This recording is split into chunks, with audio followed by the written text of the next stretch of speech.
Hi, welcome back to C.O.G Music.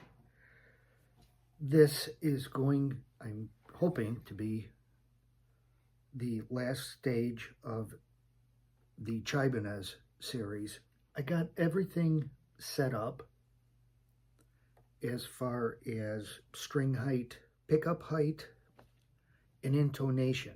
Now, one of the things I am keeping in mind, and if you're going to buy one of these inexpensive Chinese-made guitar kits, please do the same. Keep this in mind.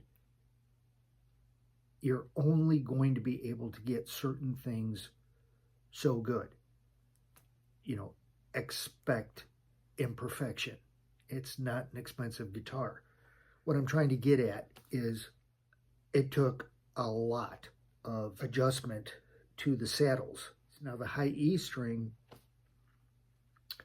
I kept fighting it back and forth because there was a certain spot where I was able to get it tweaked to, it was just slightly sharp. I was able to dial in the intonation on the other 5 strings.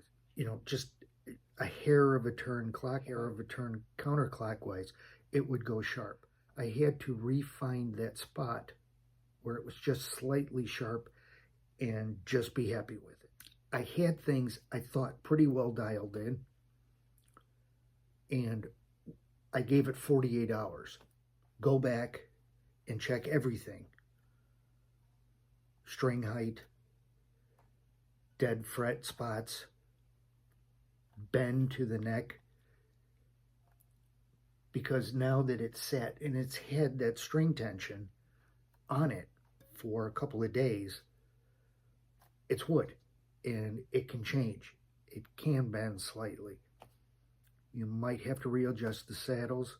You might have to readjust for intonation. And I had to do all of that. But what I found,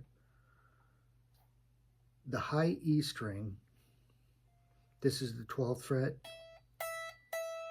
13th fret, 14th fret, and 15th fret. That 14th fret is got a dead spot. 13, 14, and 15, no rocking. 14, 15, and 16. I don't know if you can see this. I'm going to try to get in closer. But there is rocking.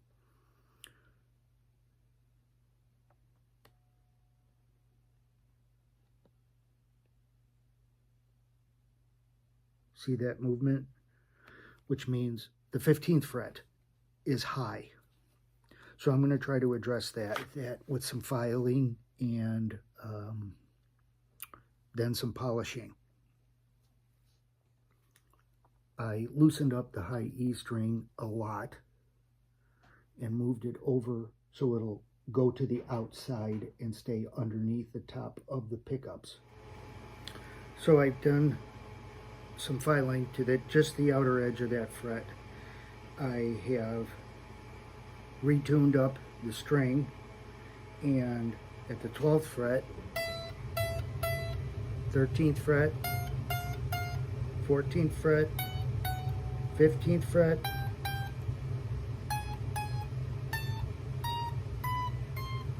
sounds pretty good. Now, I was using a flat jeweler's file. What I'm going to do is use this crown file. It's got a radius to round off the filing I just did and then go back and polish it. So, filing is done. I polished it up. You can't even tell that any filing was done to it with this turtle wax chrome polish. And I'm really happy I had to deal with something I should have caught while I was attaching the bridge.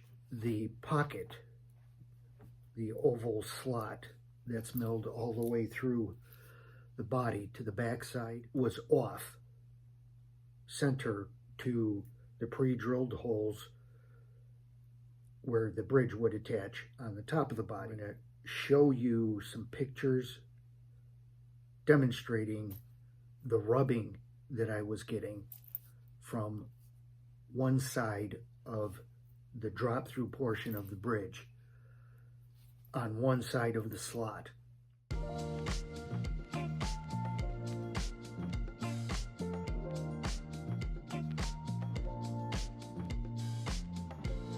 So you can see the rubbing on the wood, that black mark that was left, and the rubbing on the drop-through portion of the bridge.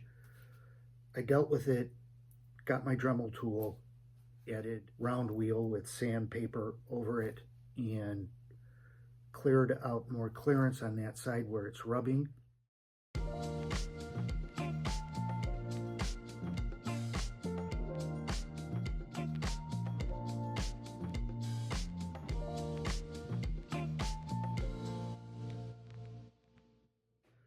In hindsight, what I should have done was attach the bridge with a couple of screws, the two holes farthest out that attach the bridge to the top of the body for the clearance around. So I've been waiting a long time for this last portion of this video because it's going to summarize all the mistakes I made, and there were plenty, and what I did to address them. Number one, as I said, lacquer. Although I like the finish, and it does have lighter tones that come through. They're much darker than they were in this picture.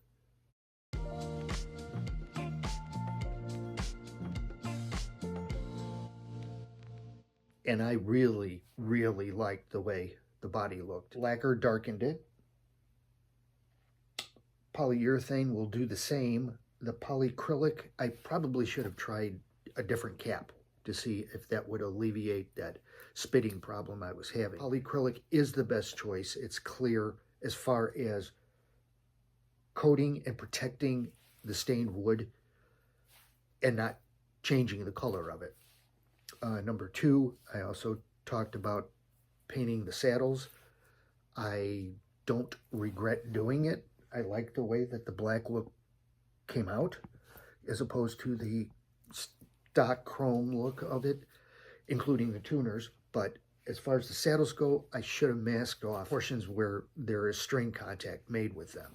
The other thing I also did was I drilled through the neck when I was installing the base of the locking nut. So use a paint marker would be my suggestion, not masking tape for a depth marker on your drill bit. I stripped out a few holes.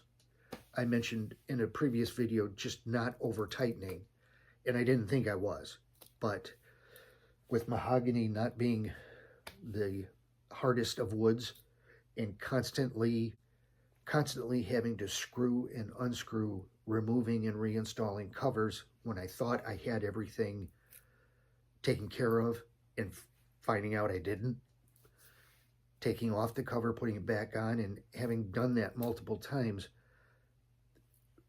again, I didn't think I was over tightening, but I stripped out a couple of the holes for the back cover, and I understand why people just opt to not have a back cover on their guitar, and also the truss rod cover. But wood putty is a great solution. The stripped out holes I just packed with wood putty, let it dry 24 hours, and when I came back and reinstalled the screws into those areas, it screwed in and held much firmer than it did like the original time I put the screw in the pre-drilled hole. So wood putty, biggest thing, and I should have caught it earlier, as was mentioned, the clearance hole in the body for the drop-through portion of the bridge. Making contact. That was the culprit in everything going out of tune with just the slightest use of the whammy bar. Everything seems to be taken care of in that respect. It works fairly well for a $64 DIY guitar kit. I tried to keep cost to a minimum, and the only two things I added to the guitar that didn't come with the kit was the locking nut and 1 string tree for the E and the B high strings.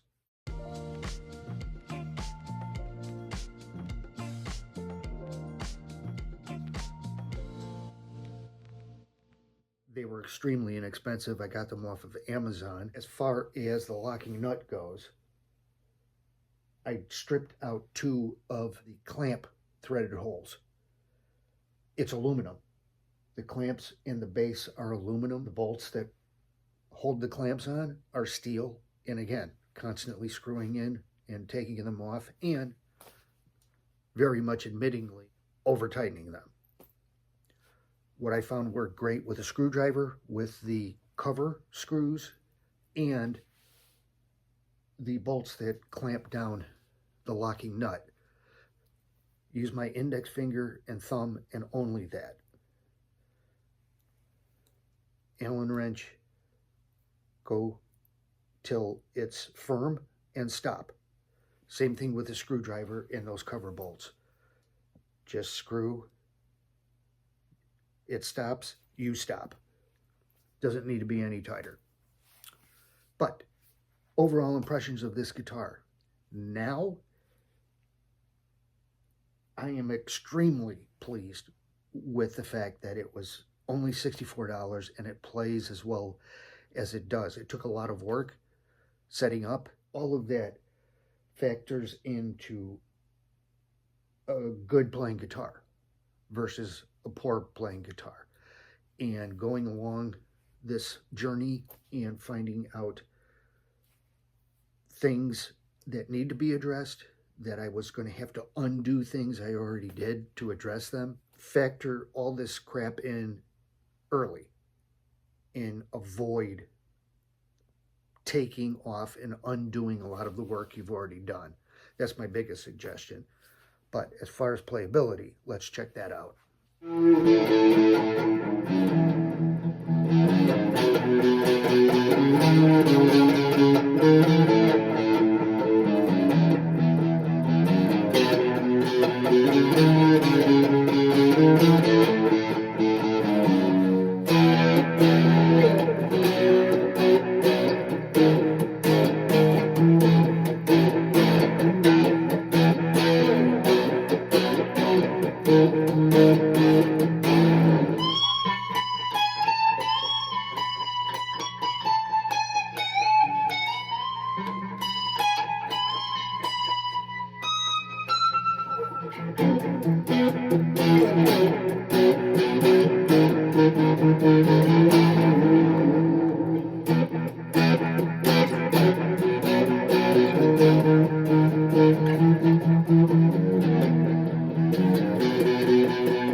Decent guitar. I'm happy with it. Plays well. I love the in-between toggle positions with the combination of the neck and single coil pickup, or the single coil and the bridge pickup. Those are my 2 favorite positions with the toggle switch. Can't go wrong. $64. I made a ton of mistakes. Try to learn. Don't make the same ones I did. Guys, thank you for checking out this whole series. I will see you on the next one. Have fun.